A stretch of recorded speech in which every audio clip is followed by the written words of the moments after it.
Yo! Hey! Hey, you are Hey. watching the Let's Go Comic Show 195. Let's Go Podcast, part of the Let's Go Podcast Network. Pop You were culture not without the sure pop. about that at all. I know, I was like, oh, I was throwing myself off. My name is Justin. I'm Matt. And yeah, man, we are here to talk about comics, comic movies, everything in the world of comics. And then we're going to rate those suckers. And yeah, I kind of botched our intro, but whatever, dude. It's all good. How you doing, Matt? You've only done it 194 times. Yeah, 195 190 times. 5 more to 200. Wow. Pretty I crazy. don't know if I've done anything 200 times, Matt. I'm sure you have. You Sure I have. probably wearing your Batman costume. 200 It has to have been close. Maybe. I don't know. I don't even think that's been in the 20s. All right. Maybe in the 15s. Maybe in the 80s. Huh? Maybe in the 80s. I one time wore it. It was like August, and it was so hot, and I had to wear it to a hospital, and there was no place to change. There was no place to change, and I had to like park in the parking lot, like across the way. And so I'm just walking in August across the street, and people are like, "Batman, what's up?" And I'm walking through the parking lot, and I show up to like, oh, and I just kind of walk in. It's really awkward because they usually give you a place to change, and then and Nope. sometimes a person to assist you because you can't see, because little kids can just punch you right in the nuts, you know, because you can't see. You're wearing a Batman mask and you're like your periff's off. And see. Thanks a lot, Yeah. Michael Keaton. Yeah, thanks, Michael Keaton. I definitely had the Michael Keaton turn down because that's all you can do in those masks. Like, what? So the shoulders, but anywho, Hey man, it's chicks hot dig in the those car. suits. Chicks do dig the car. Not my car at the time. not the car I was driving at the moment. Was it the Black Ford Focus? No, it was the Kia Soul for a moment. Yeah. I was like, that's cool. It's great. super cool. Super cool. So, anywho, we've moved on. Matt, tell us about the rating system because we got to rate some stuff today. Yeah, let's go rating system. The best we give is a gotta go. Mm-hmm. Below that is a let's go. Below that is a go. And below that is a don't go. And in the depths, in the trench, in the lost kingdoms, that's trash juice. That's right. Trash, flipping juice, man. So, but hopefully we're not going to talk about any juice today. 2 topics today, Matt. What are our 2 topics? We're going to talk about what? We're going to talk about DC FANDOME. Yes. And we're going to talk about Strange Adventures. Man, I'm actually really excited to talk about Strange Adventures for 2 reasons. First off, it was a really freaking great show. I mean, great book.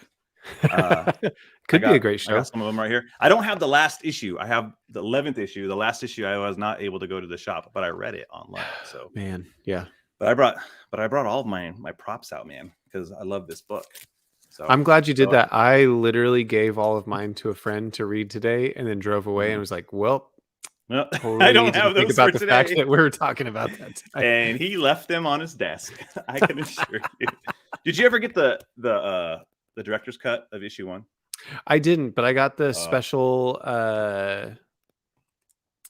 edition. It's like a same kind of thing, the split cover, but like a foil kind of printed one that they did for WonderCon last year. Right. So I got that, and I didn't expect it, but I also got in that the shoot. I wish I could remember which issue it was, but one of the issues of Mr. Miracle in the same kind of treatment, like that foil kind of cover where it's him holding his baby on the cover. I think that's issue 7. Yeah, it's so good, man. I only got that one signed by Mitch Garrett. So I don't know. Whatever, man. So I didn't get there's nothing special about mine. So, nothing special at all. Nothing special at all. Mitch. But Mitch. So yeah, we're gonna talk about those things, and it'll be fun. We may have a guest show up. I don't know. Sometimes these things happen. Someone ding dongs on the door, but I don't news know. to me. Let's do it. We did talk about it maybe, but like I don't know. If they show up, cool. If they don't show up, whatevs, dude. We'll see. They show up at the wrong time. You they won't show have up at the anything wrong to time. talk about. Hey, I'm in the shower. What are you doing? I just jumped in, man. I'm getting clean. So, all right, man. So let's talk about it. Let's talk about this last weekend. We kind of did a pre-show. We did our P's and mind your P's and Q's. We did our pre-show Q&A last week just to kind of go, hey, what the heck's happening with this thing? But predictions, expectations, all that good stuff. Yeah. So we had those. We were so off. Dude, I wasn't. You weren't? What was your consensus there? I called milestone stuff and a Static Shock that's true. announcement. You did. But they speak for yourself, Buster. Right? Speak for yourself. So so FANDOME, we did that, and then we did like the wrap-up show on Saturday night, and just kind of, hey, what were our initial thoughts? We did that with a few of the guys, and right now though, I think enough time has passed since Saturday to today we're recording on a Wednesday to kind of really like, okay, what did we think of it? What did we think about the content? Did it meet our expectations? Was there anything that we were like, oh, I wish they did this? And then kind of like put a pin in it there until next year's DC FANDOME, where we watch Shazam again. I was gonna say where we'll see like half of the same content. So okay, so let's the third time. So let's just start. Like, what did we feel overall for the stuff that we shared with us? So here's the interesting thing for me, because I had something to do, like we had committed to doing this like murder mystery detective thing where you go around downtown Riverside. No one was really murdered, right? No, sir. It was all make believe. But it was like all like geo tagged, like it's all based on location and stuff. You would unlock things or like talk to witnesses and stuff. It was pretty cool. It's a fun time. But it took forever. Like it took way longer than we thought it would, than our friends told us it would, I guess. So I missed pretty much everything, like as far as watching it live. And so I was just catching updates on Twitter and stuff like that. So I think that's actually really interesting to get, like, because I'm coming at it from a completely different angle than you are. And with that, like, removed, the best way. I know, probably removed from that stuff. Like, honestly, I was kind of glad I didn't sit down and watch a chunk of it, because it felt like I caught up in like 20 minutes on literally everything. So to feel like that was stretched out to 4 hours, I didn't experience that, but I can imagine it probably wasn't the best. Overall, though, I think it's fine. Like, I think it's honestly another thing that we called, and I think that we were not far off on. It's that DC, specifically WB in general, like they just have this issue with hyping things up without having much to show for it. Way, way, way ahead of time. Which I'm liking that less and less, man. Honestly, like, without getting into all the details yet, I'm sure we want to talk about like each thing, but I just did not feel like we got much content for how much this was hyped up as being like the thing of like, oh, expect a surprise. Hey, we're excited to be there from all these like filmmakers and actors and different things. And it just felt like each of these was like a couple minutes, you know, like, so I mean, it didn't move the needle overall for me a ton, honestly, though there were cool moments for sure in as I was catching up on the Twitter feed. What about you though? Like, kind of being in it more, like live experiencing it. Yeah, I will definitely echo that. Here's the thing. It was cool. Like we had a focused DC like comic DC fan event for us, and so like that's a really cool thing. Like no one else is doing it, and they're catering to the community. But I do think that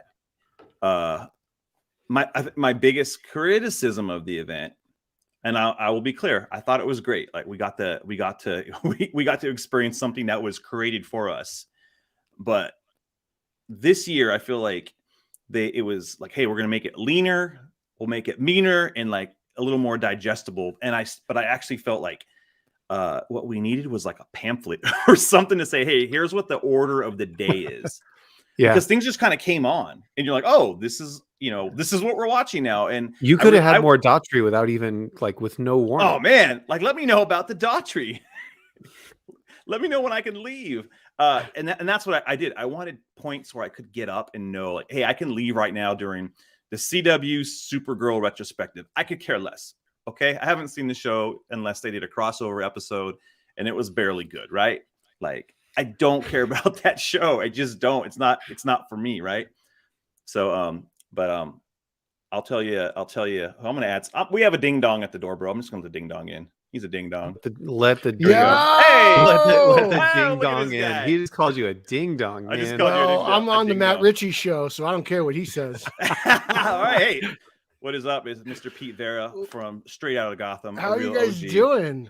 Good. We just actually started talking about DC fandom, and my initial thought is, man, it's cool. We get something created for us as people who are fans of the genre and in DC fans. I think it's cool that we get that. I was just saying, I wish that we had some type of schedule to go along with it, because I think there were times where man, I wish I would have had a no way, dude. Let me keep guessing. Keep me on the edge of my seat.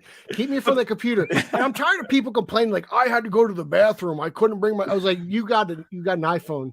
You got some sort of smart tablet. I don't care what you say. It's a link. It's on YouTube. I was like, you could pause it. What are you complaining for? That's true.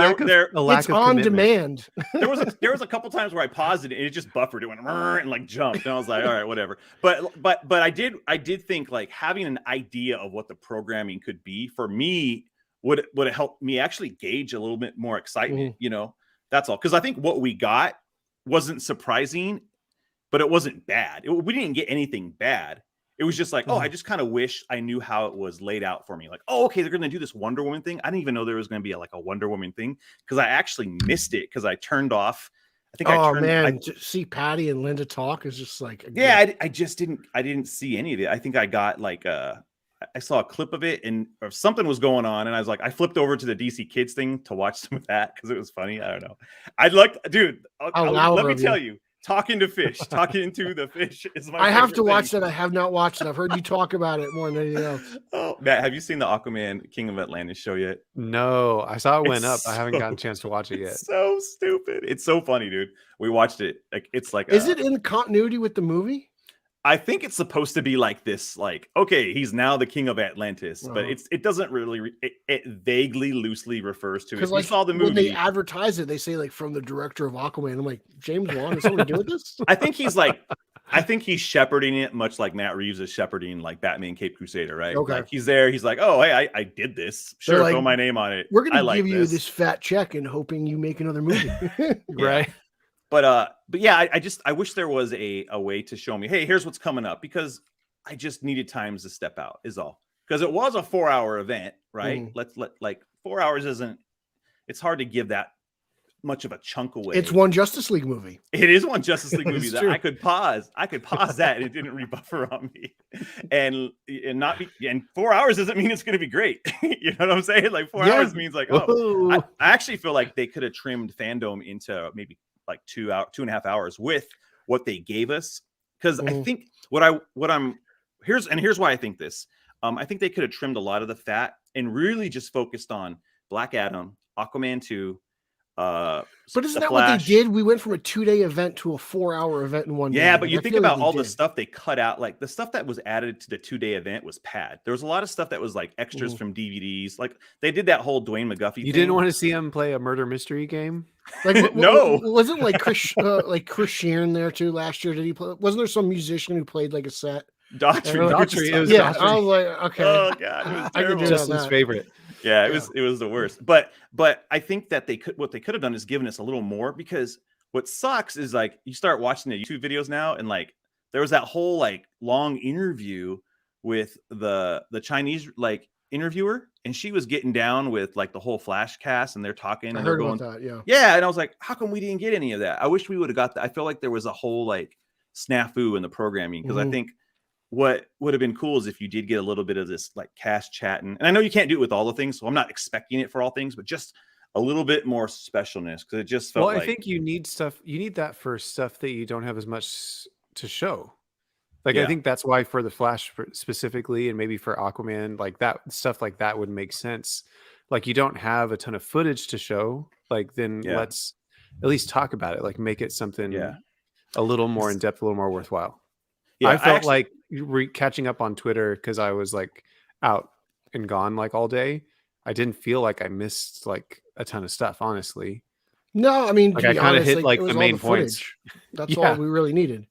But like, I go back with like big in production. Look at Nico's in there. That already. Look at Nico. I didn't see that. He's all the Flash interview and extended Batman one are both outstanding. Yeah, and that's I didn't see the Batman stuff. I saw the Flash stuff, and I wasn't even looking at the comments. He said thank you, Matt. I don't even know what you said thank you to, Nico, but you're welcome. Yeah. I mean, here's the thing, man. Like, I go back like way back, like not way back. You guys go back far 90, but like I remember like Comic Cons where it's like you just hear things and just read things in message boards, and then at one point, like I'm literally just like reading Humberto Gonzalez's tweets in like 2016 to know what's going on.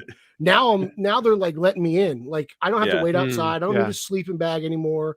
I don't have to worry about any of that. Like they just are like, here, doors open, everyone's in. Here's our footage. Watch and enjoy it. And I'm just like, I can't complain about this. I'm ecstatic. Like it's not. I'm not complaining. I'm just like the way they. No, I'm not talking about you. Yeah, I'm not. It's just the way they package it. Like they actually kicked off the show. They're like, "Hey guys, we're gonna kick you right in the balls right now with Black Adam." And I thought that was cool. You didn't make me wait for something that was kind of like, ooh, they threw it right out there in the front. They had The Rock do it, you know. This person, I didn't even watch it, and I felt like I didn't miss a thing. That's right. So what happened? What happened though is they take you up on this, like, yeah, it's the freaking Rock, and he's here, and we're doing Shazam, we're doing Black Adam, and I actually like what we got. I think we got enough footage because remember, it's a sneak peek. It wasn't like the first trailer of Black Adam. Like they didn't say any of that. They said, hey, they're going to show our first look, and that's what we got. I wish we would have got a little more like Comic Con type of stuff. Like, hey, here's the costumes of Hawkman. Here's like his mace, because we didn't get. Justin just wanted Hawkman. He didn't care about any of the other characters in that movie. I saw all that stuff online. Like Justin's big on set pics, so like that's I know right. I do. Like, that's what I'm saying because I know that's what I'm saying. You're being greedy right now. You want to see things you already saw. Like, what are you asking for? You know what it looks like. I want to see those big flappy wings, man, just flapping around. That's what I want to see. Justin's still thinking about CW Hawkman and how disappointing he is. Oh man. Oh boy. Yeah. But what then? Here's what they do. They give you this awesome like Black Adam like intro, and they're like, all right, up next, Barry Allen's got gold boots, and you're like, okay, what? That's how you follow, Matt. It was awful. It was like, yo, I'm hyped. Black Adam, what's next? And they're like, so here's Grant Gustin. What's the big exciting news this year on the Flash? And they're like, well, he's got gold boots now. We've finally built like, what's up? Why can't he get gold shoes that look like the comics? It's funny because like both Flashes were like, because now we got the multiverse. Both Flashes were like just stiff. Like Ezra's like, we don't have a teaser, we don't have a trailer, we don't have footage. 2 days later, they drop the trailer. Like that's the thing. I was like, why'd y'all drop the Flash like crossover trailer like on Tuesday outside of FANDOME? Yeah, y'all didn't have it ready like on Saturday. Like it was hilarious to me. Like I haven't watched. They filmed this probably in April. I don't know. It's true. I haven't watched that show in quite a few seasons. Like I held on as long as I could because I love the Flash so much. I just couldn't hang. But it's so funny to me that the season 8. Sorry, I keep hitting my microphone, man. I'm out of it. The season 8 poster. The season 8 poster. The big thing is like, look at these boots. 8 seasons worth of content has led us here. That's right. They've held out as long as they could. Yo, hey, Ezra got boots in his first movie. That's all I'm saying. Like his first Flash movie. Oh, his first solo movie. Flash, solo movie. Yeah, his first appearance, he got some wings. It's in his contract, dude. He's like gold boots. I want 4 pairs of them. Actually, he didn't have a name until he showed up on the CW. So I mean, like that's true. Hey, I hope if Grant shows up in the Flash movie that he at least gets to wear his gold. No, boots. dude, I want the Flash from that 1997 Justice League pilot. Oh, I want him too. Yeah. Oh, dude. Yeah. Shoot. I'll one up you, Pete. I want Flash from the Super Friends special with Ed McMahon. The roast. That Flash. He's all. Where Solomon Grundy worked at a gas station. That's the Flash I want on there. That's great.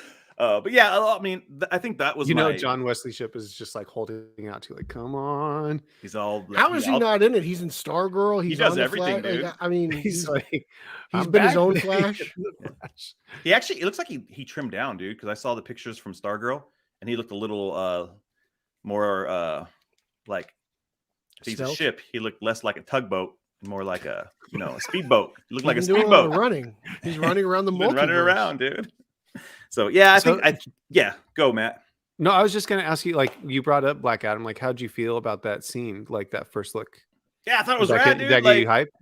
Yeah, it did. I mean, because I think it set the tone of like it gave me just enough tone. It gave me just enough like, oh crap, I wasn't expecting anything else. I just wanted more of that Comic-Con feel, because if this is supposed to be a Comic-Con at home, a little more like, hey man, the director saying, hey, this is what we're doing. Here's some, like, give me at least 20 minutes of that. I think that would have been cool. Like, not to sound like you guys owe me, but I think that would have been like, dude, here's your big things that are coming up. Give me that. Give me a little bit of that. So I love the footage. I thought the footage was great. That, dude. Yeah. I would have liked some pixie ears, but that's about it.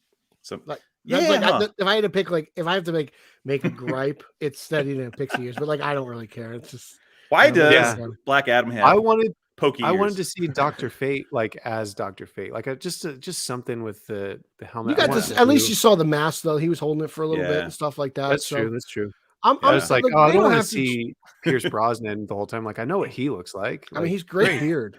Yeah. Oh man, strong beard. I respect. Yo, homeboy sold it too. He's all, I've done James not even Bond in James movies. Bond. Yeah, I was like, yeah, that's it. I've done 10 years of James Bond movies, and we're like, all right. And he's like, okay, this beats the spectacle of that. And I'm like, all right, sure, man. He's all. I mean, it's probably better than the one with Halle Berry. That's that's probably what he's talking about. Yeah. Not GoldenEye. He's not talking about GoldenEye. Oh yeah, no one talks about GoldenEye, dude. We don't besmirch that. But yeah, Black Adam was cool, man. So that was a high point for me. So moving past, I don't even want to talk about the things that were like kind of like small. Matt, what was another one of the things that you were like excited to hear from? Again, I don't think much was like a surprise or like new information to us, but it was nice to get confirmation on different things like Batgirl, the official like what's it called, Miguel from Cobra Kai, like in the mix for Blue Beetle. Like that's one of the things I am the most hyped for. They were so energetic. I love that character. I think the team they have looks like it's going to be great. I love him like as like he's my favorite character on Cobra Kai. So I'm like, him as Jaime, like, let's go. And he's got fight skills. Yeah, right. Yeah, he's got That's true. And then even like confirmation on like milestone stuff. Like I just have wanted to see more from that for a long time. And so it looks like that's finally. And I think it's kind of funny to look back on last year's FANDOME and think they're like, hey, it's going to be, digital only series. And eventually we'll collect it for all their season 1 books they launched. And then like before they even launched, they're like, nah, never mind. Everyone is hyped on these. So we're going to go to print. And I think I want to see more stuff like that happen for milestone characters. Cause I think they have such a cool stable of characters I'm excited for the animated film they announced. Yeah. I hope that actually does. I hope they put some love on it. Like, I hope it's not like just a standard. I think so. I don't think there's. I think all the DC animated movies are made with love. Like, and I think Miles will be no different. Like, I hope this is like I felt like it was going to be a theatrical the way they made me feel. Right, like it was going to be a theatrical film. You thought so? I thought it was direct to video, like all the other DC animated original films. Because Static's supposed to go. I mean, Static's going to be a big deal. You got Michael B. Jordan producing that deal. So that thing's going to come out in theaters. And so I'm hoping like there's a bigger presence for Static Shock next year at DC FANDOME. Like we get, I thought we'd have a little more to share for Static Shock. That was the only thing that, I thought there'd be more like, hey, here's who's, we've cast Static Shock and here's who it is. I thought that would have been like the announcement since they were so far ahead of the game last time. But I mean, these things take time, and I get we are in a pandemic and also the crap. So I just wanted some like bombs dropped, like some crazy, like what is going? Like it was like, well, of course we kind of figured we were going to get Flash footage, figured we are going to get Black Adam footage, going to get a Batman trailer, like so it was like a lot of stuff that was cool. Like it still looked great, but none of it was like. Because a lot of the hype going into it from filmmakers and creators and stuff was like, get ready for a surprise on Saturday. And I'm like, still looking for the surprise. Yeah. I wasn't looking for any surprises, really. I was just looking forward for some footage. That's all I wanted, Yeah. So, and I think the stuff I think it all depends what you were. I think it all depends on the person and what they thought they were going to get. I've heard like some people compare this to like the Disney investors call. And I'm like, the investors call that you don't see anything from, like, I wouldn't say that. You're not privy to that information, like. This is you got to watch some footage here, so like I don't know, like I take what I can get. I'm happy with it.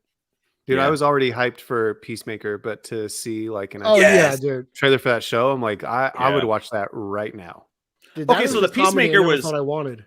Yeah, well, that was the Peacemaker show was the panel. That was like the perfect like example of what I wish every like big entry had, because you had interviews, you had kind of some like the cast talking to each other, and you got like the trailer, and I was like, that was a perfect way of delivering like the content. And James Gunn is just like the king, you know. Like I really appreciate like how he shows up to these things, man. I think he knows the fan base well. He's not awkward, dude. Ezra Miller, dude, like all he did was like frustrate the crap out of me. What was that dude wearing? I don't know, dude. Oliver asked me, he's all, Dad, why is he wearing that? Like, I know The Rock doesn't really wear shirts that fit him, but like he's The Rock, he's Jack. Like, I was like, I don't know what Ezra's wearing. Like, The Rock I was like, I need to get him one of the Lawnmower 4.0. plug. You know, wow. Say that 20%, get that free shipping, promo code Gotham. Go to manscaped.com. All right, we're gonna edit that part out. Yeah, we don't get any of those dollars, dude. I'm gonna cut that. No. But yeah, I just think that there could have just been a little more for the big things. And let me skip Supergirl. I would have skipped. Nah, dude, I love that. Are you kidding me? Yeah, but that's the thing. Like, but it would have been great for you to know, like, okay, Supergirl's coming up at this time. You can dip in. I dipped out, and then I was like, I think I missed Wonder Woman because of it or something. I missed Wonder Woman for some reason, and it was because I didn't know what was coming. You know, like all I knew was Batman was at the end. That's all I knew. Everything else was kind of like, when the crap's that going to come? So, anyways, skip it. We'll just skip over into Aquaman, dude. Aquaman. That was cool, man. Dude, that thing is like Jacques Cousteau's nightmares. Yo, you know, like some of the creatures we saw in that was great. You know, Black Manta with the silver dome. Yes, dude, I thought he looked good in the first one, but this one takes the cake. I'm like, no way. It's nice to see that come back. Matt, what did you think about Aquaman stuff? I thought it was fun. Like, honestly, I think I went through a few different reactions, because at first I was like, oh, why'd they change it? I actually thought the adaptation in the first movie was pretty good. Because I got to buy a new action figure, dude. Well, yeah. And then I'm like, well, this literally looks straight up from like Super Friends. And so I'm like, I can't be mad about that. Yeah. And I want to see the character done a little more justice. Like, he seemed like he was kind of not handled my favorite, I think, in the first movie. So I mean, I think the more of him, seeing him have like henchmen, like the classic look, like I think all of that is super exciting. It did make me think, I'm like, I wonder what my wife's reaction is going to be to seeing him in this movie, because we came out of the first Aquaman movie and she was like, who is that like Power Rangers like looking guy that he fought? That one part I was like, oh no, breaks my heart. Oh no. She called him a Power Ranger. He was so he looked so cool. But I feel like everything he's done since then, like, he's got like the Watchmen. Like, oh, dude, he's legit, man. He's a great actor. And then, so maybe they'll give him some, I don't know, better flex this time. So yeah, but he's a rising star, man. I totally expect him to get his due. Like, the first movie I thought was fine. Like the little tease we got, he got that cool Depeche Mode spill the suit scene. Like, what more do you need for your first appearance? Let's be serious. Yeah. I hope he's just a Mode fan, dude. He just always plays Depeche Mode. Yeah, that's like, it. When he's building stuff, he sits in a submarine brooding, listening to Depeche Mode.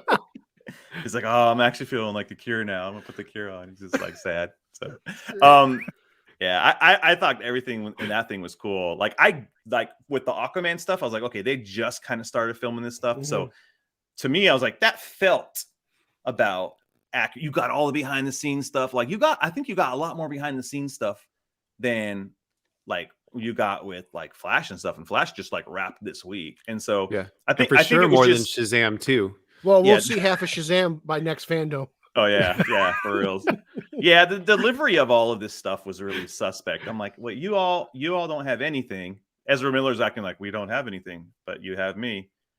Like he's the strangest guy I've ever seen on YouTube. And I've watched some characters. Yeah. So, but yeah, okay. So Shazam, dude. Any thoughts on Shazam?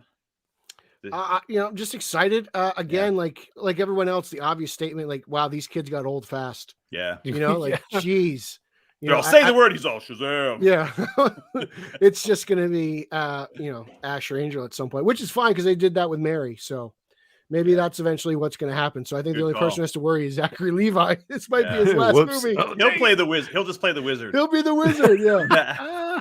Dude, I think that's fine. Like, I'm excited to see the movie. I still think the first one's one of the best DC movies recently. Like, easily for me. Like, it's so enjoyable, so fun. So I'm really excited for the movie. I don't want to hear about or see anything from that movie until it's closer to coming out, though. Like, 3 fandoms worth of like hearing about it is just it's silly. Like, it's ridiculous. And like, you could have just shown, like, you could have just posted something on Twitter, honestly, of a picture of Helen Mirren and Lucy Liu in their costumes, and because that was literally the only new stuff we got, because we had already seen the costume updates with everybody else. So there was part of it I was like, like, I would have actually preferred to wait it or move the movie up or something. Like, it's just, I'm of two minds of it for sure. Out. Yeah, for sure. With the way these movies like shuffle release dates anymore in the pandemic, I have no idea. It could be moved up for all I know, or it could just be like a Warner Brothers thing, where it's like that's the difference between Warner Brothers and Marvel Studios. Like, Warner Brothers has so many movies covering so many genres where they're like, all right, we got to hold off some of this DC stuff. Yeah. Whereas see, in 2 years, throwing it all at you. Yeah. It was funny though when that 2023 came. I was like, oh crap, that's right. It was just like a sting. You keep forgetting about it because it's already been shot and they're like done or whatever, and it's like, why? All right, Black Adam 2 will come out before that thing comes out, dude. All right. So let's talk about our guy Ezra Miller, man. Like, Matt, you are the Flash aficionado. You have a lot of Flash facts, a lot of red shirts. What was your take on all that content, man? I was really excited to see a sneak peek. It's mid-2020. It's freaking June. Really, it's June? Good night. Yeah, don't talk to me about that movie for a year, please. Yeah. A year and a half, maybe. Like, just, I want to know like a month before it comes out. Sorry. Nico, I was distracted by Nico. So the Flash. See, it's a good thing though, Nico. I loved getting a peek at the suit a little bit because we just had concept art last year. Yeah. So that was cool. And I think other people have said this. Did you say it, Pete? I think I saw maybe you and Jay like talking about it on Twitter. Like, it looks way better on screen than it did in the New 52. All those yellow lines look so, I don't know. It just, him standing outside the house like that. Saying, I was like, things look better in motion. Yeah. I thought that looked great. I was expecting to see maybe a little more, like maybe a little glimpse into like what is going to be included, but I thought we got some good stuff. We have the other Ezra Miller Flash in the background that's wearing the Batman suit with the spray painted logos and stuff on it. So I think there's still some really fun little teases in that, and it seems like the vibe of it is going to be pretty epic, man. Like, I'm just excited. Like, it's taken so long to get the Flash's own movie, man, and I'm just like, it's been a crazy ride. Yeah, like it's an emotional roller coaster. When they first like posted that Comic-Con years ago, like the title card, and I was like, all right, let's go. And then like a couple years later, all right, Flashpoint, sure, like, can we just do it? And then it's like, okay, are we gonna do this movie?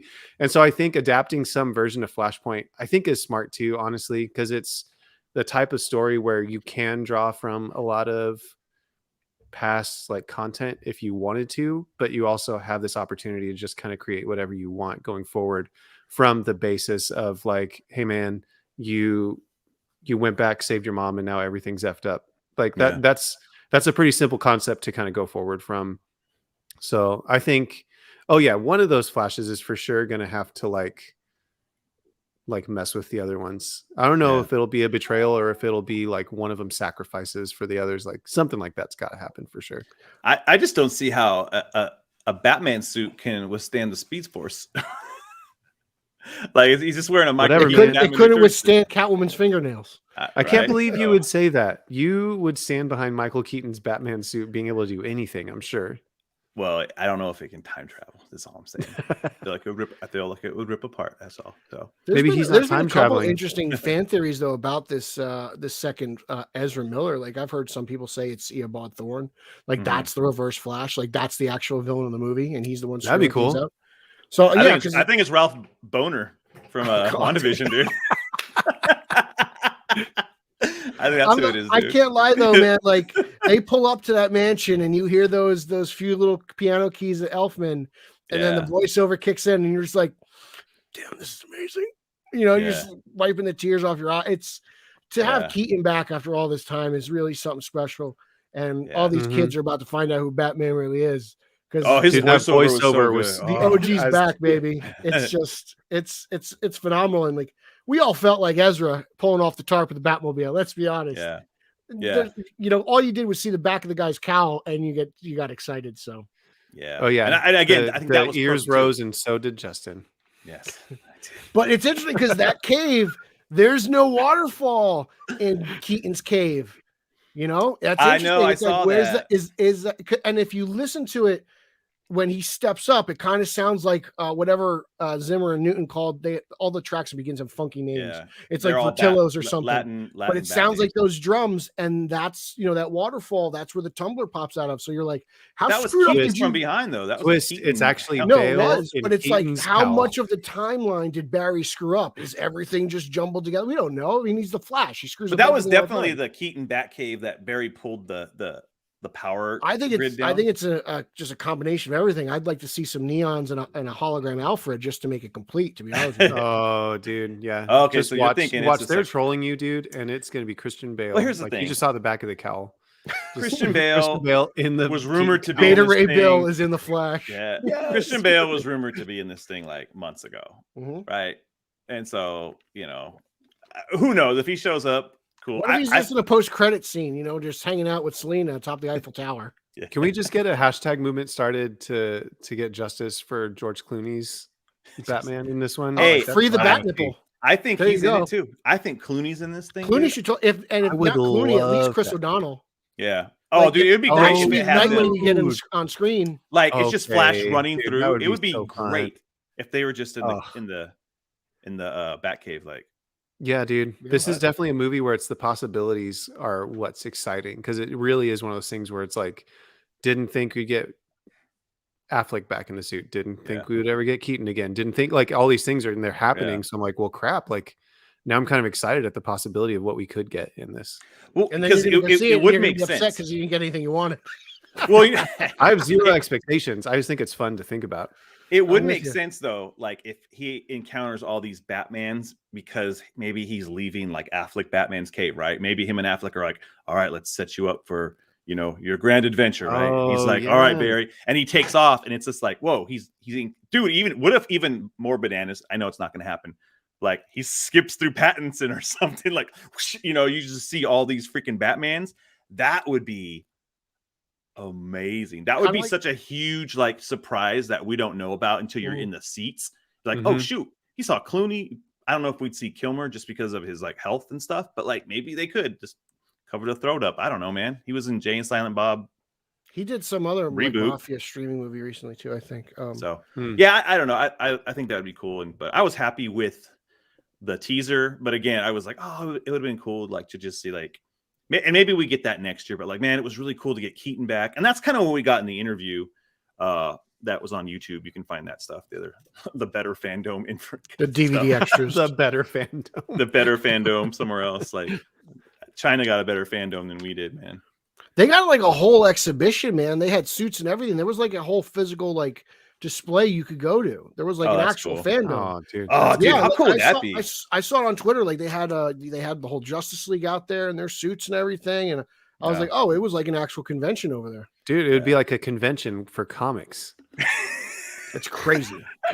Crazy. Someone should get on that. I haven't been to a Comic-Con in like 3 years. Oh man. That's funny. All right. We did that. So the last one will be the Batman. You know what the last one is. Like, no, he's not excited. He doesn't even want to see it. No. Like Matt so Reeves followed Justin on Twitter just so he can save receipts. Y'all are funny. Was there anything else? Was there anything else that we skipped over that you wanted to talk about?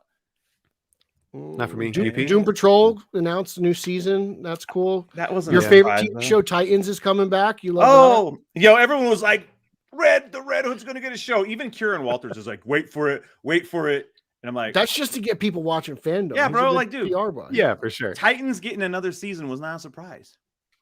It surprised you. You hate it. You think it's good? It didn't.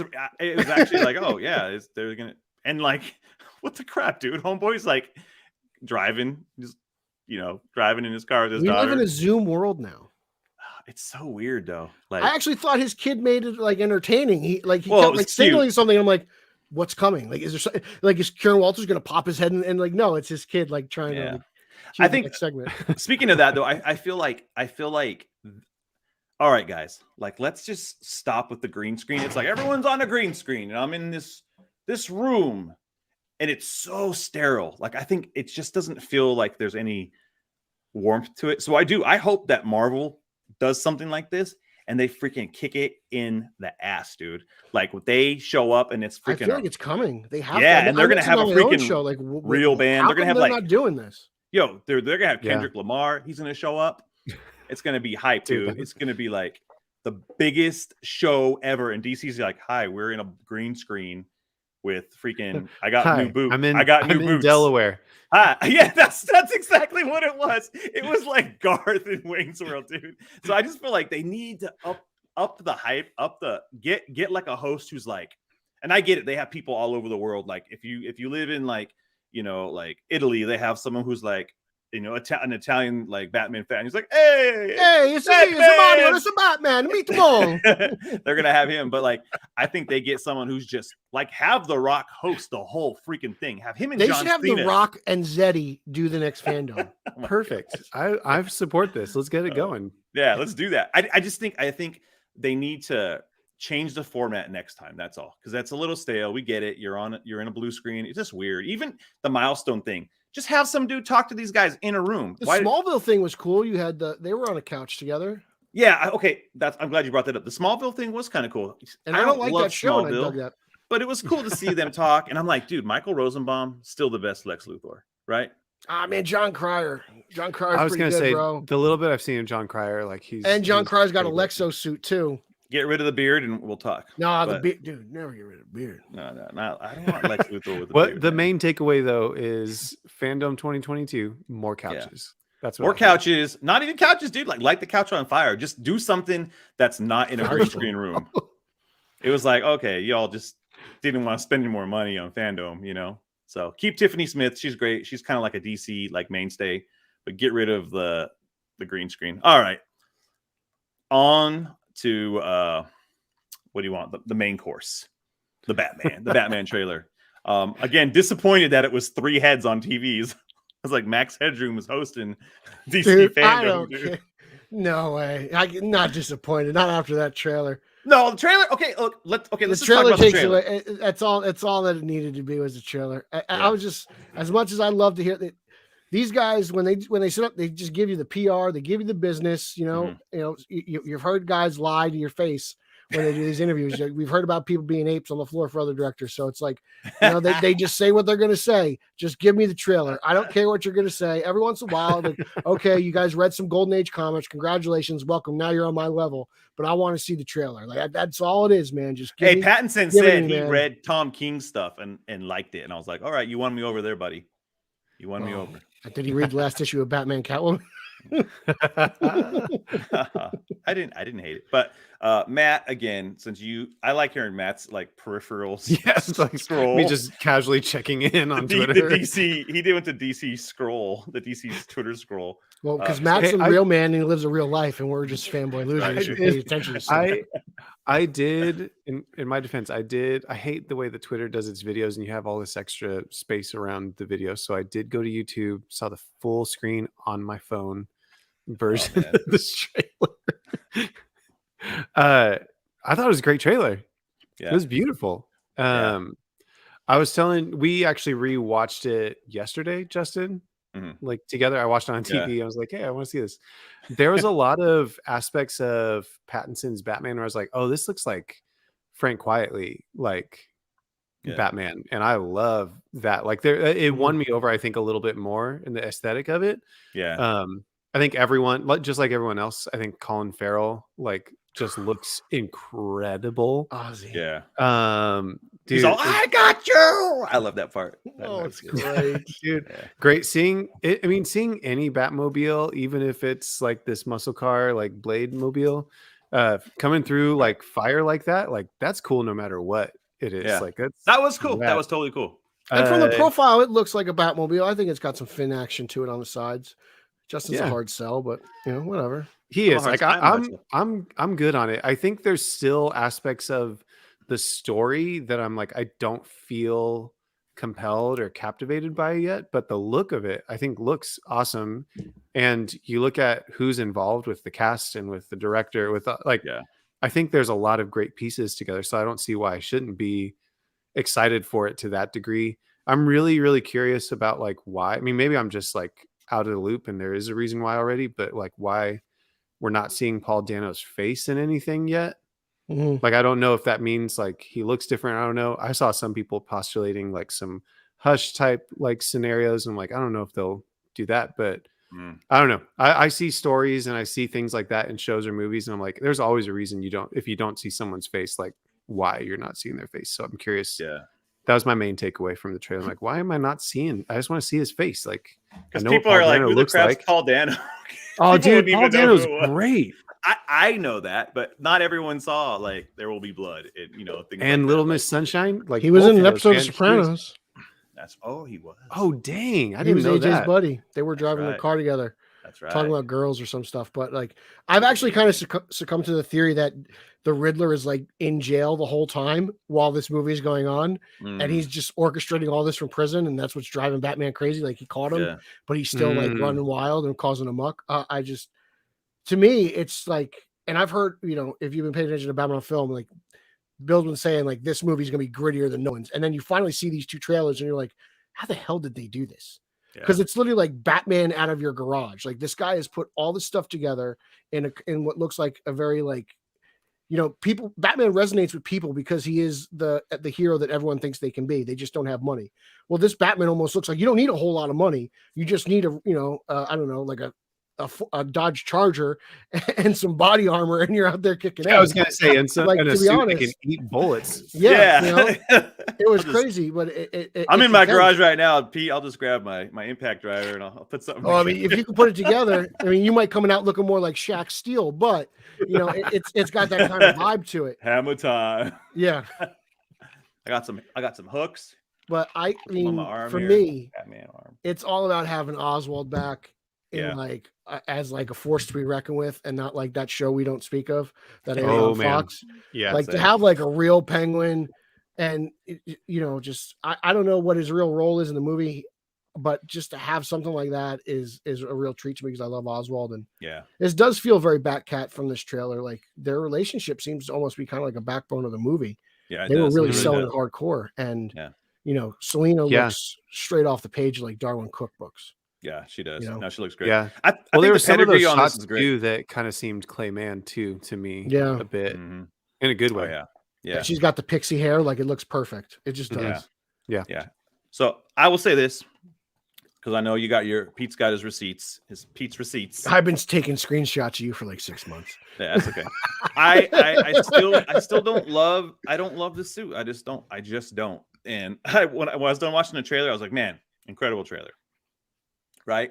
But I did think, man, if that suit looked better, I would have enjoyed like I would have just enjoyed it a little bit more. I'm not like wrapped. Can you name what it is about it that you don't I just don't like that. It's weird. It's like the three arm prongs are just like belt. Like it looks like he pulls them tight for some reason. Like maybe there's like some mechanical thing in there, but sometimes I'm like, I just want Batman to look cool because he looks cool. Like it doesn't have to have all these different meanings. It's like, I get it. He was a ninja fighter and he has these things and he breaks swords with them. And like when it's over explained, I'm like, just let it be Batman because it's cool, man. And see, I can actually relate to you a little bit because like I felt this way about the Dark Knight suit. Remember that first photo where he's on top of the car, the cop car and everything? And I'm looking at this guy, I'm like, it looks like he's wearing a jigsaw puzzle. Like, it doesn't look like Batman's suit, but the movie just kicks ass. And at that point, you're like, I don't care what he's doing. And I hear that. I hear you. Like, I'll probably watch this movie, Pete, and be like, oh my gosh, it's amazing. You know, like, I will say, like, his eyes, dude, he's got probably the best Batman eyes since Keaton, right? Like, there's something about having blue eyes in that mask. When your eyes are brown, they kind of get lost.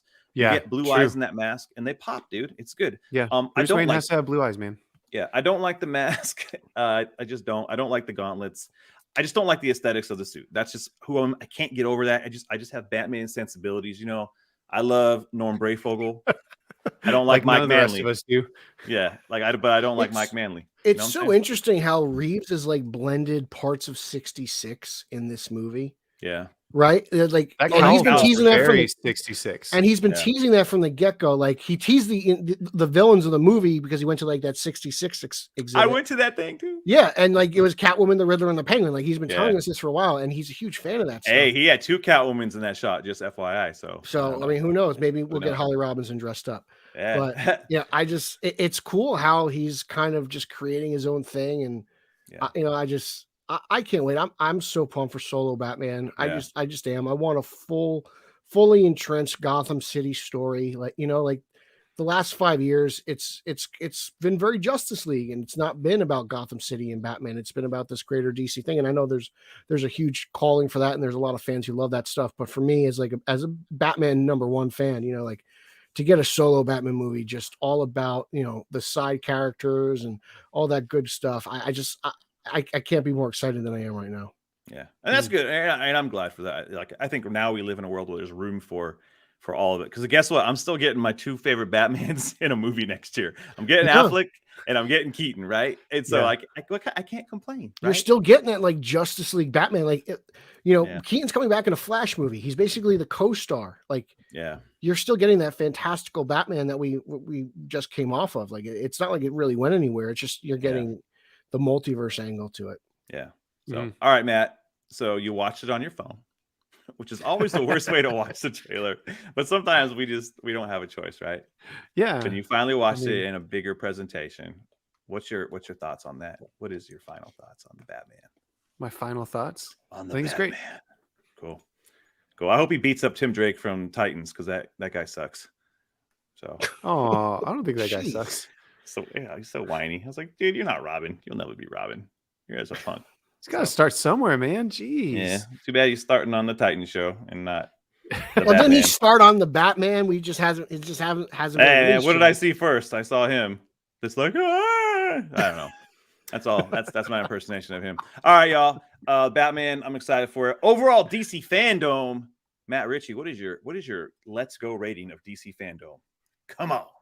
Oh man. Yeah. I guess I'll do a let's go just because I think the trailer was cool, but it's not the most enthusiastic let's go. I'm not gonna, wow. I'm not gonna say sorry. That's okay, Pete. Oh, dude, this thing's gotta go. 4 hours of DC. Give me a break. I'm tired of listening to all these whiny haters complain about things. At one point, you guys were reading articles in THR about this. They opened up the door.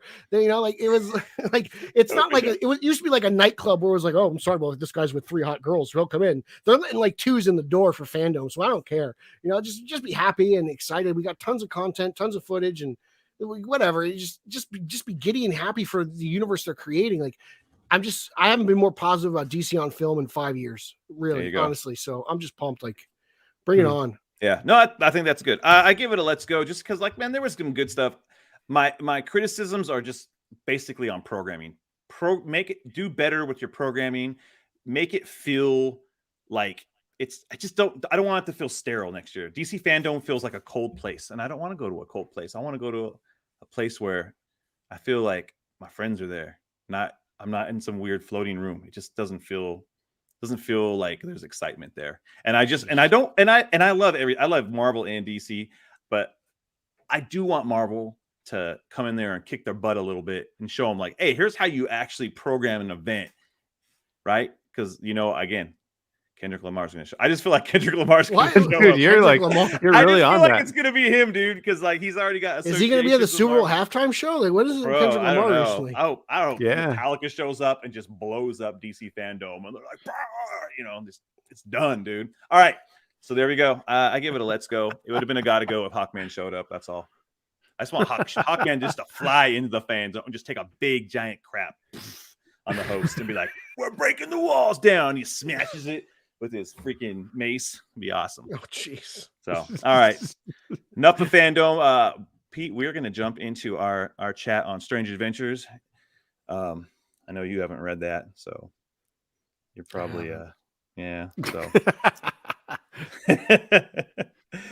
sorry about that. Sorry you didn't read anything about this amazing book. You've got to read it, man. It's freaking great. So yeah. So we're going to jump into DC Comics Strange Adventures from Tom King and Mitch Gerrits and Evan Doc Shaner. I don't know why. Why is he a doc? Do we know why he's a doc? I think it's like a nickname. I don't think it's actually a title. Like Doc Holliday. Yeah, but like why is it the nickname? What did he do? I mean, it's like J_Rocca. Like no one really has given me an explanation about it for years. That's gone. So all right, Man, Strange Adventures, man. Matt, Strange Adventures, set us up, bro. All right, Strange Adventures. Oh, dude, so good. Book written by Tom King, art by two artists, pencils, inks, colors, all their own stuff, between Mitch Gerrits and Evan Doc Shaner, telling the story of dude, so good. Adam Strange, his wife Alana, and you find out pretty quickly, co-star Mr. Terrific. Oh shoot. So spoiler, that's at the end of the first issue, Pete. Look at that Batman right there. It's so good. Yeah, it's so good. Good grief, man. You do have a lot of like supporting DC universe characters in there. Basically murder mystery. I want to spoil all of it, but go Pete for here, it. I want to No, don't hold back. Don't hold back. So there's a murder mystery that kicks off. Adam Strange finds himself in the crossfire, and Mr. Terrific is the person brought in to investigate these allegations against Adam Strange. And meanwhile, there's this looming potential invasions from the Picts. Dude, I'm showing Pete the Batman. I feel like I'm watching like an Andre YouTube video, just holding things up to the screen. Man, Mr. Terrific, dude. Go ahead. Gains.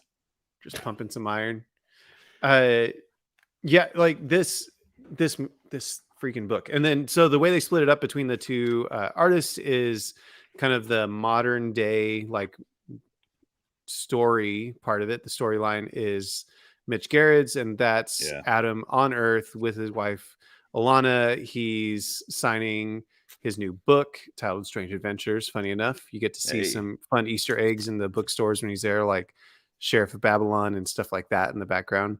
But you have that kind of storyline of them dealing with the fallout of this and this investigation. And then meanwhile, peppered in there is Doc Shaner doing the freaking most incredible retelling of Silver Age kind of style.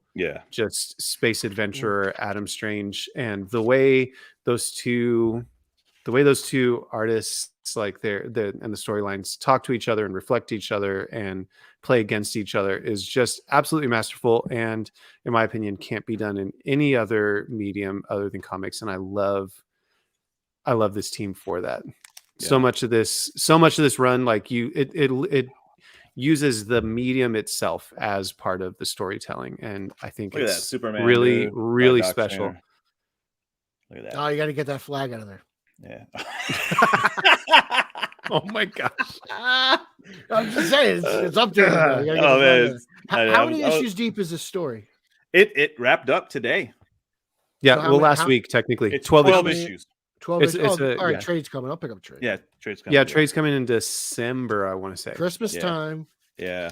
It's rad, dude. It's up there, like I've kept up on most if not all Tom King's books that he's done. I've kind of caught back up on some of those, and this is at the top of the list, man. This is you one mentioned of the top ones. murder mystery and like this grand DC scale, and the first thing that pops into my head is Identity Crisis.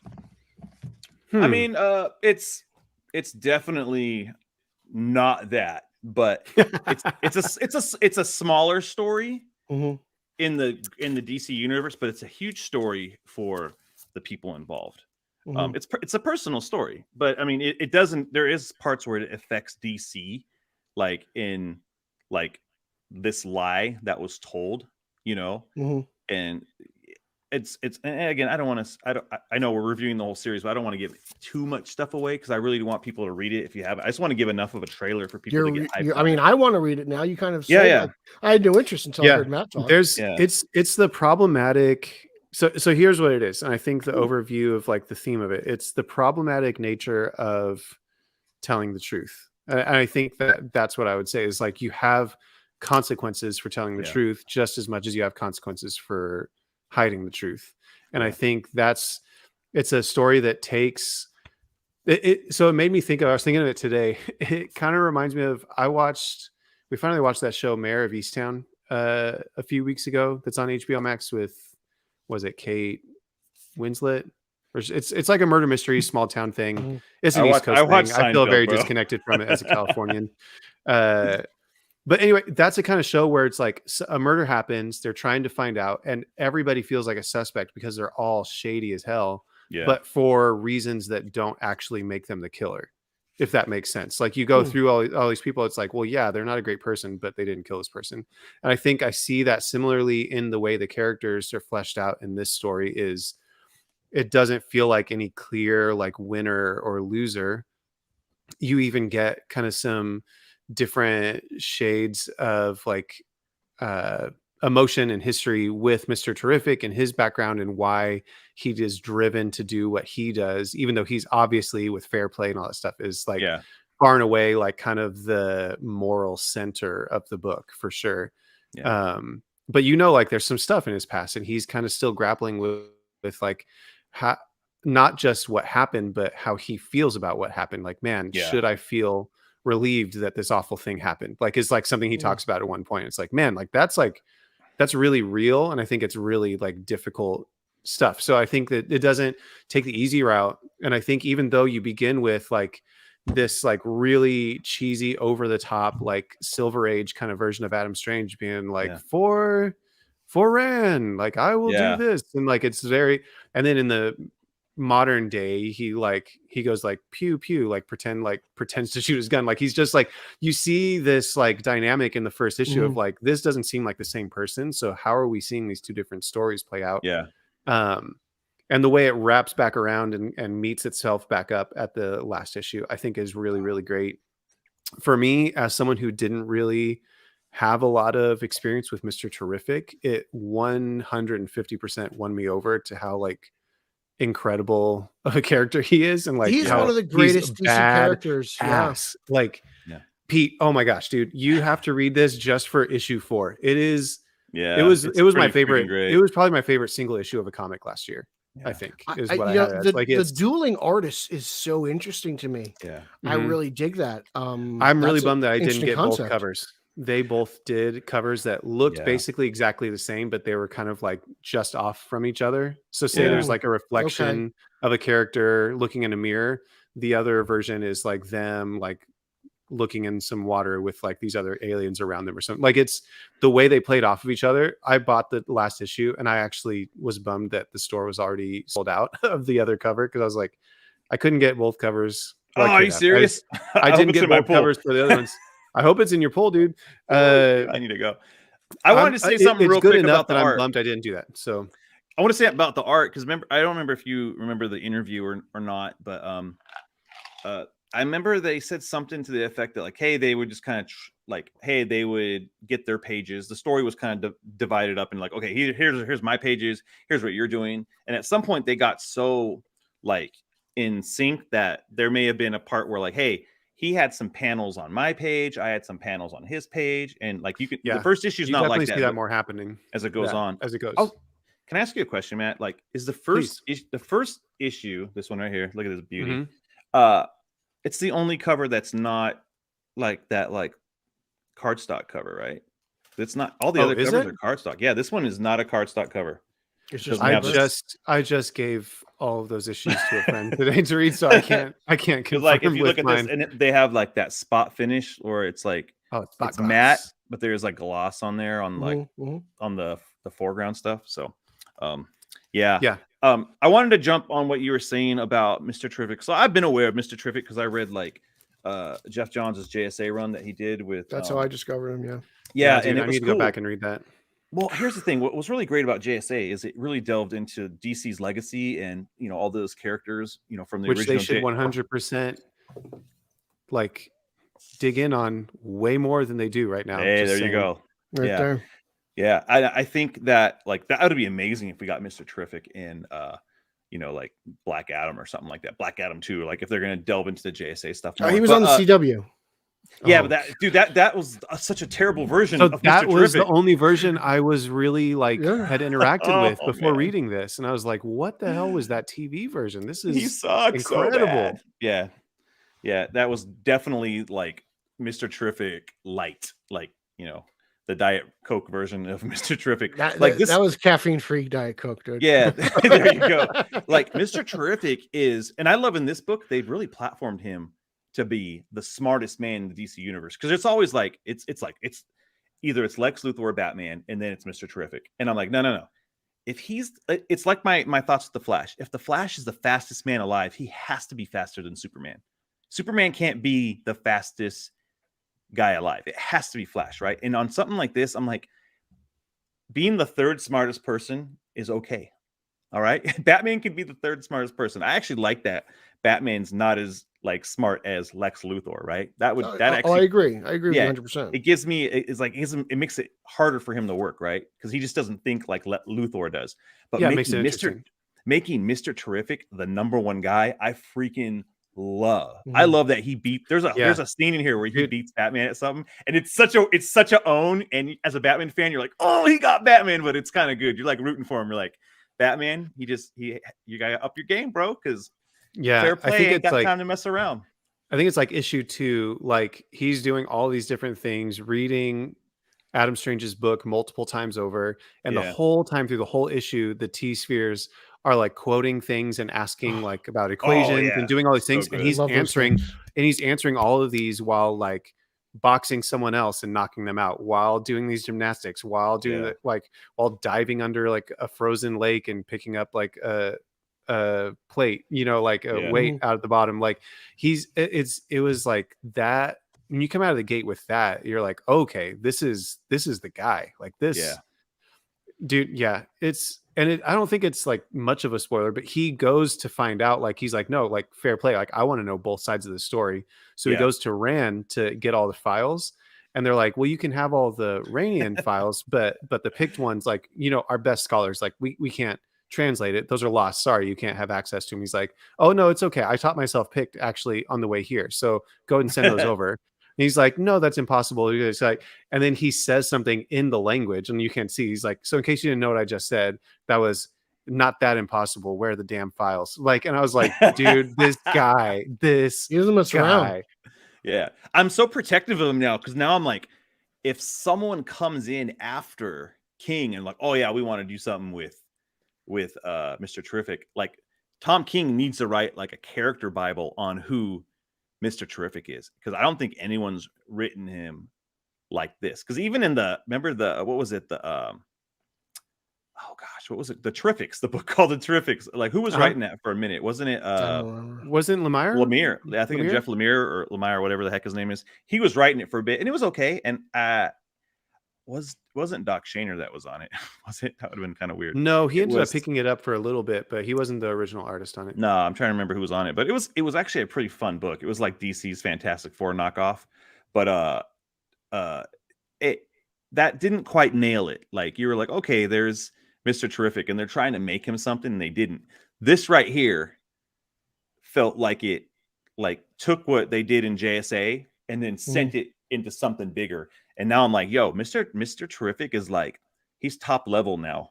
And y'all got to make sure you keep him that way. That's actually one of my favorite things of this whole book, because it took two like kind of like, Adam Strange is like a Silver Age kind of hero. He pops in here and there. He popped pretty in the Ram stereotypical of that age as well. Yeah, and they did a good job at like they didn't use the modern suit much in here. They did a couple of the shows up, right? But they did a good job, like Matt said, taking the silly 50s stuff and kind of like romanticizing it and contrasting it with like, actualities, because it was like all that stuff. I love when someone does something like that. Yeah, and what they made it do is they it was like, that's the lie.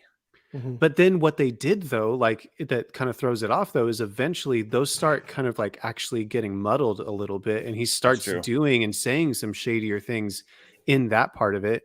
And then even in a later issue, I think it was like issue 10, like part of that story, the right side of like one of the last panels is like a sketch, like it's fading out and like it's being created. Like as I'm like going to the shop tomorrow. I'm buying these books. Dude, I'm telling you, bro, it's You're one of the best dude. comic reading experiences I've had recently, honestly. Like, and on top of that, you have, for better or worse, I love it, is like Tom King I feel like he's very like classical, like in the literary sense of things. Like the content he brings, I think the structure he uses like is very like, it's part of the story. Like you're looking for things to reflect one another, to like contrast one another. And I think the payoff from stuff like that is just, I think if you stick with it, it pays off in dividends. I can understand why it would be a little more divisive in an ongoing book, especially something as like high profile as Batman.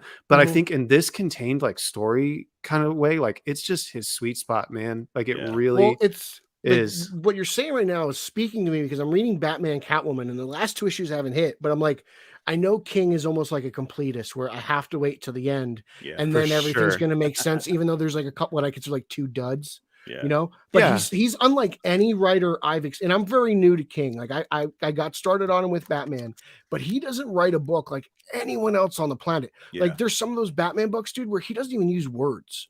It's just he lets the artist tell the tale, and like I mean, I'll look forward to this. And he did stuff like that similarly with Mitch on what's Mr. Miracle, So you get a sense of that. Like, would you compare this Strange Adventures more to his Mr. Miracle book than you would his Batman run, just in like structure and how he tells the story? I think so. I think it's definitely in that vein. I think you look at all of the stuff he did, honestly, outside of his Batman run. Vision is another one that's like absolutely. Justin's been telling me about that for years. Top tier. Yeah. I go back to that, and there's still like parts of that book that just floor me, like emotionally, like just like intellectually. Like there's so much there, and it's I agree. Like there's just something about it that's so special and so different from anything else that's happening. And I get that that's gonna be a little divisive. Like I'm sure. Like I finished Rorschach like a few weeks ago, that also just wrapped up, and I'm like, I know this was good, I don't know how I felt about it, and I kind of like that. That's like I like Heroes in Crisis. And I think that one, like I liked it, but I'm not gonna like fight anyone over it either. I'm like, well, then you don't belong on Twitter. Well, that's exactly right, and that's probably why you don't see me on there as much. So I think what another thing I wanted to bring, like I was trying to look back through, kind of skim back through this afternoon to think like what are some of the highlights from the series for me. And another highlight, because we talked about like a lot, especially Mitch Garrett's, like the way he does stuff in general, but he'll like wash an entire scene like in a color, you know what I mean? The whole thing kind of has this blue hue, or everything has this red. Like he did this one thing, dude, it was so freaking cool when Mr. Terrific is in one of those ships, Justin, and the light, it's like a warning alarm light is going off, so it's red in the ship. And so he inverted, no, it's probably like later, like 8 or something like that. Okay. But so because that was all red, like the red and stuff, and what usually would be Mr. Terrific's colors, like everything on him was like blue and purple. Like his use of color was so good. Right. But I would say the issue that stuck out the most for me, where it's like, just give Doc Shaner all of everything, like give him his flowers, is issue 7, where Adam Strange is being tortured by the Picts. Oh yeah, it is the most weird, psychedelic, over the top, like crazy, beautiful stuff. It was so good, and he did this thing. Orange. It was pretty wild, man. You get the point. Like you get an inkling pretty early on that's like Adam Strange either isn't who he says he was, and or is like broken from what he experienced and what he had to bananas, do. Dude. It's wild, man. Yeah. It's so weird. So you get that inkling early on in the series, and this is the issue where you're like, oh yeah, like he saw some stuff. Yeah, dude, it's so good. So good. Who's the colorist on these books? Because these colors are so vibrant. They each colored their own stuff. They did their own stuff. Yeah. Wow, these guys are talented. It's just artists. They're just called the artists, you know. That's amazing. Mitch does a lot of his on digital. Like I don't think he does anything on paper. He actually for this series said he tried to do more traditional. And then he would scan it in. Mm-hmm. Oh, okay. Especially for like the Mr. Terrific stuff. Oh, dude, he's so hilarious. I love following that dude. So the other thing I would say about Doc Shaner to highlight is he got to go like full G.I. Joe, I think, with Adam Strange. In that it's like, and here's his desert version of his costume. Yeah. Here's the underwater version. Here's the stealth version of his costume. It was so great, man. I could just see like, they would sneak in stuff. There's one issue where Adam Strange and Hal Jordan are talking at a bar, and in the different cells over the course of that scene, you see Tom King in the background. You see Mitch at one point. You see Doc in the background somewhere. Were they Warriors? Oh, I wish. I don't think it was. That would have been great. I think the other hidden one is in the last issue. Justin, did you catch it on the very last cell? The books behind the characters. If you look at the covers of all the books, it goes something like, if you hated this, blame Mitch. And it was Doc's like last thing. Oh, dude. And Mitch posted about it on Twitter. He was like, I didn't catch this before it went to print, and I'm so pissed. I'm glad I don't have to work with this guy anymore, or something like that. Dude, it's so funny. That's great. That's so funny. You could just see like the three of them were just like in this dance together, man. I think it just really, really worked. Yeah. Any other highlights for you, Justin? Like as you kind of went back through, I read back through the whole series like last week. In a sitting? Yeah, he did. 2 sittings. I don't want to be too irresponsible. I would have sat through the whole thing. I hope that they do it like an absolute. I don't know if I want to spring for the first, but I feel like absolute's like too far away, so I might just have I know. I always get the first one, and then you like wait for the deluxe, and I'm like, damn it. Right. No real highlights except like you said, issue 4 with Mr. Terrific was so cool, man, because you kind of it surprised you. I know, like, you know, because I think it really just kind of defined who Mr. Terrific was for me. I think that was the moment I was like, oh, okay, like this dude he's not only like I look, like you said, all the T-Spears like just kind of challenging him the whole time, like asking him these random questions, and like he's just like boom, boom, boom. He's like 2015, this, like he's just answering stuff. But like in that issue, for me, it was like, okay, you know who this character is, and you just told us a million things in that one scene, because I feel like Mr. And the end of it too, man, was just bananas too with the T-Spheres, because he says like, ask me something I don't know to the T-Spheres, and they I think they go something along the lines of, the only thing Mr. Terrific doesn't know is that which he chooses not to know. And he's like, ask me. And so they say, what was the gender of your unborn baby when your wife died, or something like that? And your looks like, holy crap. Yeah, man. Like what? Like there's just so much about that character you learn in that issue. Like it's absolutely phenomenal. Yeah. The fact that Tom King, I love this like thing he's doing where he's taking a DC character again. That's not, it's beloved, but it's like there's a little more the play. Like for someone like me, I'm like, hey, I like you to keep it how it should be, right? Like I don't want you to make like, oh, Adam Strange is you know, he's a rock star instead, you know, and he lives in Seattle. Like I don't want that. Like Adam Strange is the name of his band or something. Guy Gardner's buzz cut. And black hair. Oh yeah, that would piss me off. But like what he's doing, he's honoring everything that's there, but he's got so much freedom because no one's gonna get mad about Adam Strange, like the story here. No one's gonna get like, what the heck did you do to Adam Strange? Well, and he's he's not saying it didn't happen. That's the thing too. Like with having that pulp kind of version of the story. He's saying, sure, all of this is still there, but also let's re-examine that. And I think it's something we haven't talked at all about, which was a huge highlight for me, was Alana's role in this whole book. Because you kind of have her as this like femme fatale almost. Like Pete, her best.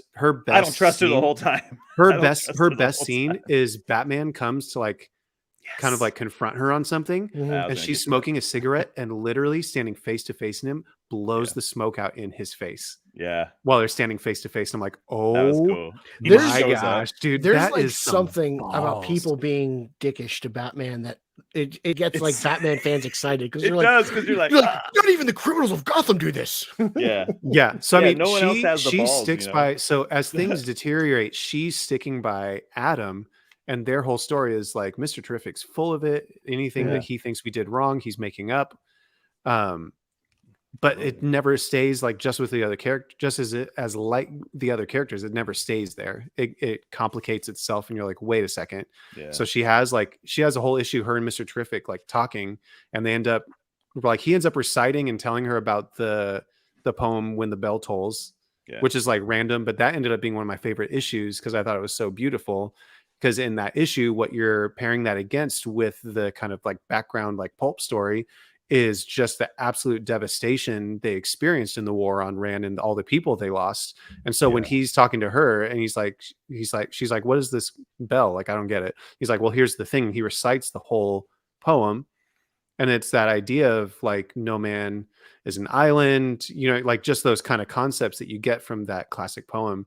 And when you have that against the backdrop of seeing just the absolute, like an utter devastation on Rand and what it cost them to wage war. I was like, man, the pairing of those things, it's just like when you go to like, so don't ask for who the bell tolls, it tolls for thee, like to say like, we're all connected in this. And like somebody losing something in this, we all lose. And that's the one where they connect and he's asking her, he's like, hey, are you sure about like what your husband's telling you? Cause I don't think he's actually telling the truth.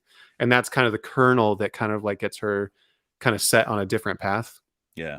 I just think it's absolute masterful, like character. I can't believe I missed this. Like I'm mad I that feel and like that's what I wanted to talk enough. about. That's what I wanted to talk about. Justin and I were saying, I was telling Justin before that, like, I feel like there's been some key stories this last year that no one is talking about that are like by far the best things being put out. Yeah. And Strange Adventures is absolutely one of them. Yeah, I feel like we were I think we were pumping it up at least in the first 6 issues that came out. It was hard when it went every other month in the back half of the series. Like, I mean, that does. Oh, that's what it is. Like, it wasn't like consistently a monthly. Yeah, something happened. It's sad, man. When that and Batcat both kind of did the same thing at the same time, I was like, oh, dang it, dude. I feel bad for him. Which I'm glad that now he's doing stuff more like he did with Rorschach and probably with Human Target. That he has like he had Rorschach, everything he had done. Strange Adventures. He had everything coming out at the same time. Strange Adventures, Batcat, and dude. And Rorschach. And I couldn't do Rorschach. I was like, I'm waiting. Oh, dude, it's really fascinating, man. That is a tangled knot to untie. I was waiting for the trade myself. Yeah. Oh, dude, I think you'll love it. Jorge Fornes, man. Good grief. That's like another reason. That's a whole other book. Oh, man. I also have trouble with Watchmen without Alan Moore. Like I know DC has tried a few times with that, and it didn't really stick with me. And I just kind of was like, maybe we'll see. But if you give it a solid endorsement, I'll give it a shot. I think that's fair. I liked it. It's definitely not as like accessible, I would say, as some of his other ones. I think it's worthwhile. Justin, what did you think of the ending? Oh. Yeah. So how'd you feel about how it wrapped up? I was really curious when I read it. I'm like, ooh, how's Justin going to take this? Yeah, I mean, I didn't take it bad. there was one scene where it all of a sudden it just jumps to their daughter. Like there was no rescue. I thought there was going to be a rescue, and there was. That was literally the first part of the 12th issue, dude. Like where they're like, hey, here she is. We didn't get that. I was all of a sudden she's just there. No, it was like what Alana and Mr. Terrific, whatever, man. It was there. It maybe happened quicker than you wanted it to. Sounds like somebody read the book. No, I did read the book. I read it. I read it last week, and I was like, "Where's this?" I'm trying to pull it up just so I can explain it better. Because while you're pulling it up, the other thing, Pete, like selling point on this that I thought was a really cool move by Tom King. he pulled quotes from comic creators and like artists and writers from old magazines, like comic magazines from like the 70s and 80s. Really? And those are the quotes like on the last page that he pulls like the title of each like issue from. Yeah. Interesting. It's such a fun like way to do that. It's a weird meta way to do that. I think I'll come back to like this is a story that talks about the nature of truth and like what we hide and what we give away and even what we see. Like I think when you even have halfway through, like you have Adam Strange admitting that he did something but doesn't fully admit to something, and it's this weird like, but I thought it was this, and so like I can't really be held responsible. And I think then you see Mr. Terrific follow through on the technically like right thing, and you see the fallout from that is actually like some responsibility and some hard things, and people confronting him like, hey, because you were so obsessed with fair play and you had to have the truth and you had to expose these things, now I have to deal with these consequences. And I think that's a really cool like concept to chew on. Like you don't just like let that one go. It's like fair play and truth and justice like actually has consequences too. And I thought that was a really interesting way to wrap it up. Okay, I found the spot. So yeah, it was Alana and we got Mr. Terrific and they're like fighting, and then they've got she's just like, forget this. Like she shoots the dude in the face and she's like, where's my freaking daughter, right? And then all of a sudden you get like you get him going, oh, this is going better than I thought. And then you get kind of the flashback to like them fighting the dust storm monster and stuff, right? And then as soon as that wraps up, then you see the daughter, and I'm like, whoa. Yeah, and they jump to that. So you didn't get to see the full scene. I get that, man. Yeah, so I see. To me, it was like, oh, I thought there was going to be more of a negotiation because I was like, she just shot that dude. That changes things. Like I was like, oh, this is not going to go well. Well, yeah, and they address that later. And they address that later.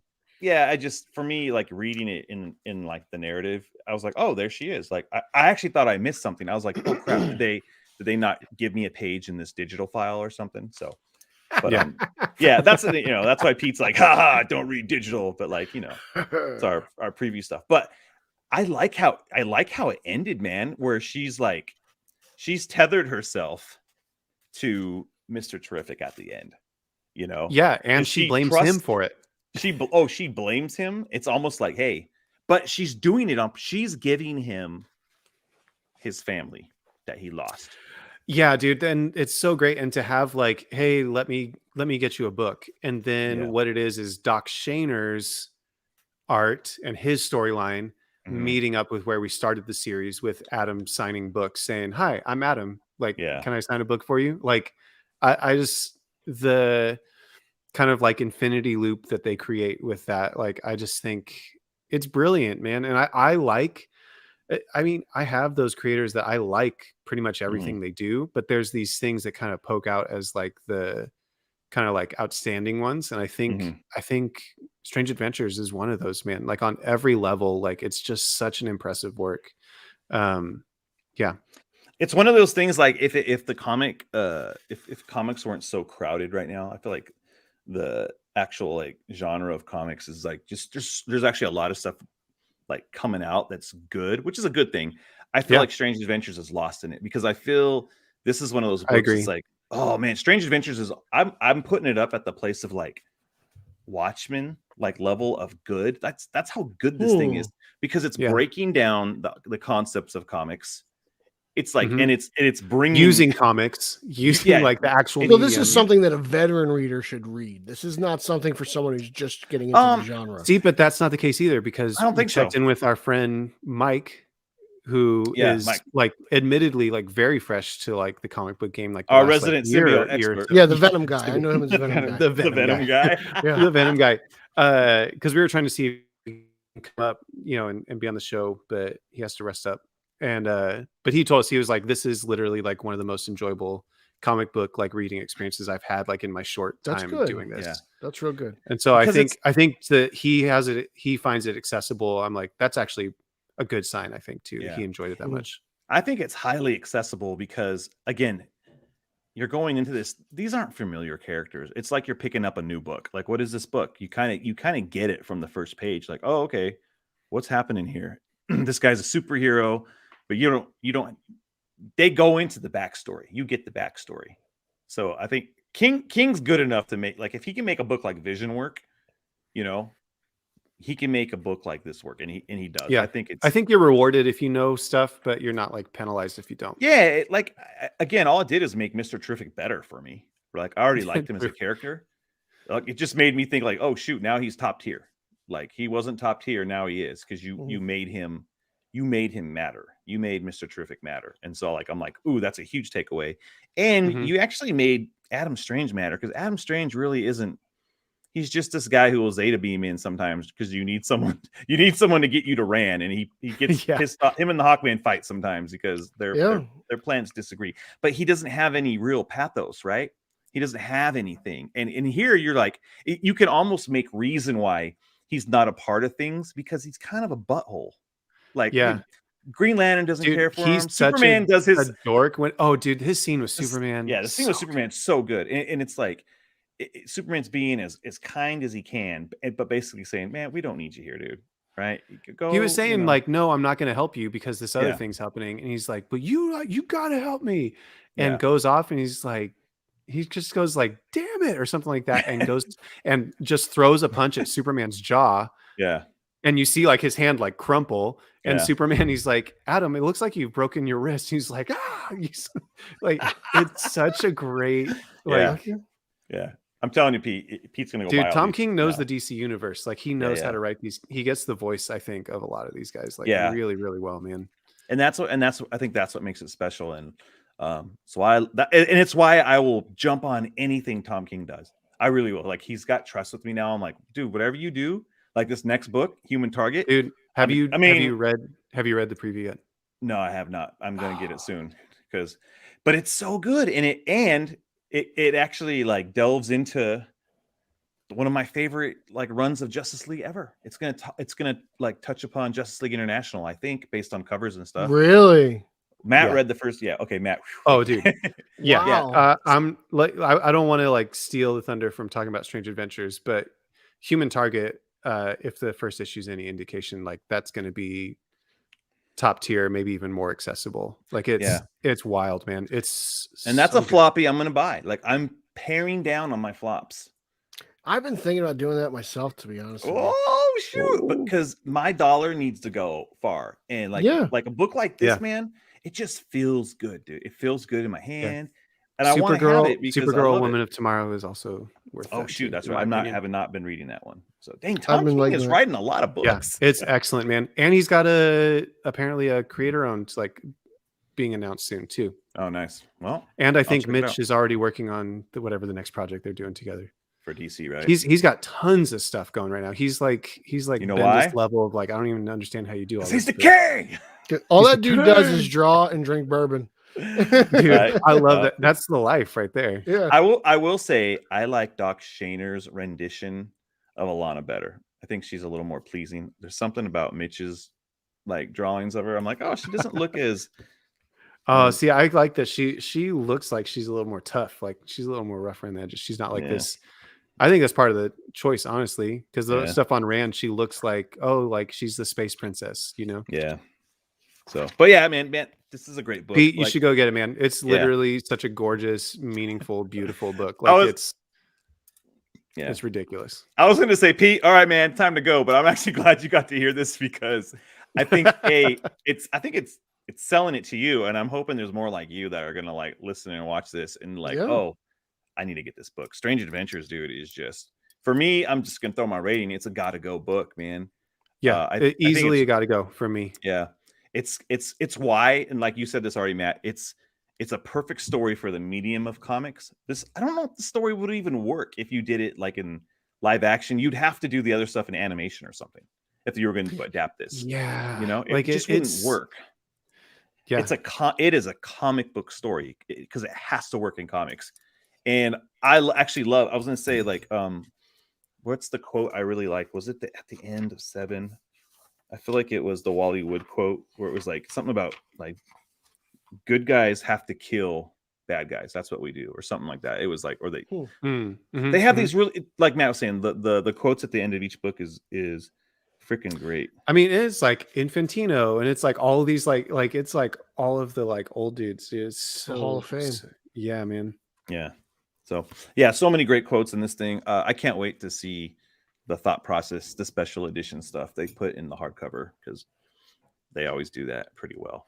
So it's Al Williamson at the end of issue 7. Oh yeah, that's like the he says, I mean, in one of my stories, the guy gets killed, he goes to another world, the bad guy gets it, and then he goes back to this beautiful world with this beautiful girl. I think that's lovely. That's a lovely story. It should happen to everybody. The bad guy wins, dude. And the two panels that's sandwiched between, it's quite the contrast. It's pretty great. Yeah.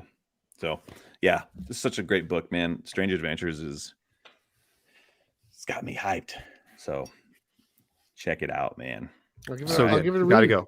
Yeah, gotta go from you, gotta go from me. It's gonna go get it from Pete. It's gonna go by. I don't know. Well, that's what a gotta go is. You gotta go get it. That's what we're saying. Like, so hopefully you take heed and listen to that. So all right.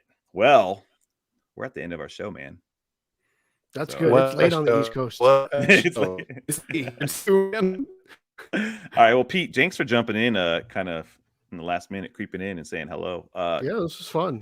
Plug some stuff away, man. Go ahead and plug. Yeah, you can follow me on social media. That's Instagram, Twitter, and Zack Snyder's favorite Vero at Pete Illustrated. You can follow podcast number 1, Straight Outta Gotham. That's straight_O_G. I co-host that with Eric Holzman. We just do a news pop culture podcast, kind of similar to what Justin and Matt do. I follow podcast number 2. That is part of the Let's Go Podcast Network. That is the Italian Spider-Man Podcast Coalition. I co-host that with Sausage and Meatball. That's Nico and Nick Caruso. We talk all things Webhead. It's a glorious time. We've got about 5 episodes up, so check that out. Check me out at batmanonfilm.com. I got comic reviews. I got reviews on Detective Comics as well as TV. I'm starting to review Batwoman, which, isn't a total dumpster fire. Check out Batman on Film YouTube. I got interviews with Michael Houston and Tara Strong. I got toy reviews. I got reviews on bookends and all kinds of cool stuff. So I'm all over the internet. Check out Team Yellow Oval. That's a fun little, Twitter handle I do, where we champion the Yellow Oval, returning for the first time since 1995, and it is the GOAT himself, Michael Keaton, returning in the Flash movie. So thank you, Andy Muschietti, and that should be about it. Man, you got that down. Dang, I actually have more stuff. I stop and then I think of more things. I know. I was like, hey, and the Yellow Oval is coming back. I mean, it's in the film, but it's coming back to the comics too. Yeah, Dan Mora. It's recently popped up in Detective Comics. But it's going to be in Batman, right? When Williamson. I think it's Jorge Molina. I think that's his name. Oh man, yeah. He's drawing it. No way, Jorge Molina's great. Yeah, it's going to be like kind of like a Batman International thing, and it was even in 3 Jokers. Like, it was more of a, I don't know, diamond hexagon type thing, but whatever it was, like it popped up. It's yellow in the back. That's all I care about, except for the Rebirth one. Didn't like that Rebirth. Yellow in the back. That's all Justin cares about. I just want a big circle. I just want a boom. All right, Matt, tell us where you're at. You can find me on Twitter at Matt Ritchie. Nice, man. I wish you had like another Instagram handle and like 5 other accounts. Yeah, I need to have more. It sounds bad like, after all of Pete's stuff. I'm like, and my one account. And I'm here for the yellow triangle and Superman's cape. That's what we're gonna do. We're gonna get that thing back. I'm Justin. You can follow my at American Way handle. Bring back the S curl. Bring back the S curl. Justice for George Clooney's Batman. That's what I'm championing. Oh man. Team yellow triangle. That's what I want you to have. The yellow oval. I'll bring back the triangle. At free bat nipples. Team bat nipples. There you go. Bring them back. Matt Reeves, where are they at? God. Oh man, they're coming. They're coming back. All right. You can follow me on Twitter at Justin M. Kowalski. You can follow the show at Let's Go Podcast, or you can go visit our website at www.letsgopodcast.com, where you can listen to this show and all the other stuff that we have coming out. Reviews, comic reviews, TV reviews, movie reviews, all the fun stuff that is going on. So be a part of that. That is good. That is all good. Support the show. Leave us a good rating here on YouTube or on the podcast store for iTunes, or buy some shirts. Go check out the merch tab, buy some shirts. That helps support the show, pay the bills, because podcasts ain't free. But if you want to put some dollars down, at least look good doing it. Thanks, guys, for listening and watching. My name is Justin. I'm Matt. I'm Peter. Let's go. Let's go. Let's go.